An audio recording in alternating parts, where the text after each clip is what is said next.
Microinjection, direct transfer of DNA.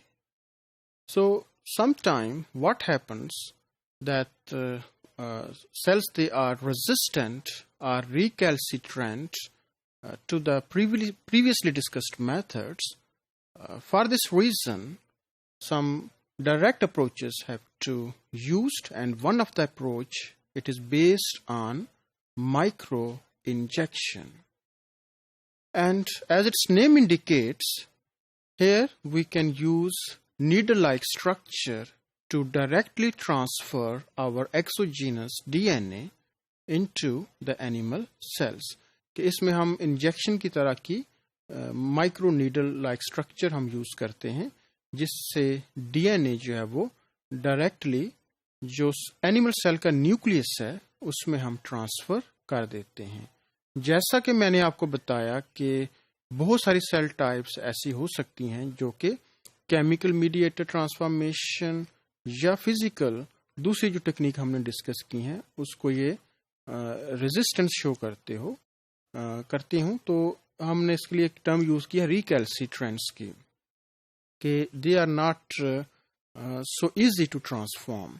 So for this purpose, needle-like structure, which are called as microinjection, they can be used to deliver DNA directly into the animal cells. क्योंकि इसमें हम DNA को directly inject कर देते हैं animal के nucleus के अंदर, तो ये जो टेक्निक है comparatively it is highly reliable. लेकिन इसमें आपको एक बात ध्यान में रखनी पड़ेगी कि इसमें हम पूरे के पूरे टिश्यू को या सेल के क्लम्प्स को जरूरी नहीं है कि हम ट्रांसफॉर्म करवा सकें. इसमें कुछ सेल जो हैं, that is a few cells can be transformed by using micro injection technique.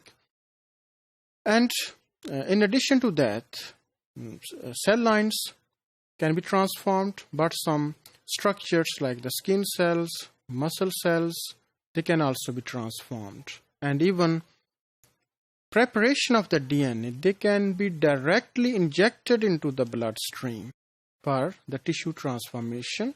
लेकिन इसमें आपको पता है कि DNA जो है वो बड़ा सेंसिटिव होता है, इस तरह से ब्लड स्ट्रीम के अंदर ये डिग्रेड कर सकता है. तो एनिमल्स के अंदर इंजेक्ट करने के लिए ज़रूरी है कि इसको किसी सेलाइन सोल्यूशन में डाल के इंजेक्ट किया जाए ताकि इसकी थोड़ी सी ड्यूरेबिलिटी जो है वो बढ़ जाए. तो इन शॉर्ट हम ये कह सकते हैं कि जो माइक्रो इंजेक्शन टेक्निक है ये डायरेक्ट डीएनए ट्रांसफर टेक्निक है. इससे ना सिर्फ हम सेल्स को डायरेक्टली ट्रांसफॉर्म करवा सकते हैं, बल्कि कुछ इन विवो या लिविंग टिश्यूज जो हैं in the form of skin, muscles और डायरेक्टली ब्लड स्ट्रीम को में भी इंजेक्ट करके सेल्स को हम under in vivo conditions transform करवा सकते हैं. इसके अलावा एक जो लास्ट मेथड मैं डिस्कस करना चाह रहा हूं वो है particle bombardment. If you remember the transformation of the plant cells, that sometime by using an appropriate size of metal particles, that may be tungsten, silver, and even gold particles are available. You can bind your DNA with the metal particles that are very small, maybe 1 to 4 micrometer in size, and then by using high-speed machine, we can directly deliver the foreign DNA that are being bounded on the surface of the particles to the animal cells. के particles को जो कि DNA के साथ attached हैं उनकी bombardment करवाई जाती है कुछ एनिमल टिश्यूज के ऊपर. तो इस तरह से कुछ टिश्यू जो हैं वो पार्टिकल बम्बार्डमेंट से हम ट्रांसफॉर्म करवा सकते हैं. So if we consider this technique, that is some physical methods for DNA transfer, so we can discuss in terms of electroporation and ultrasonic waves.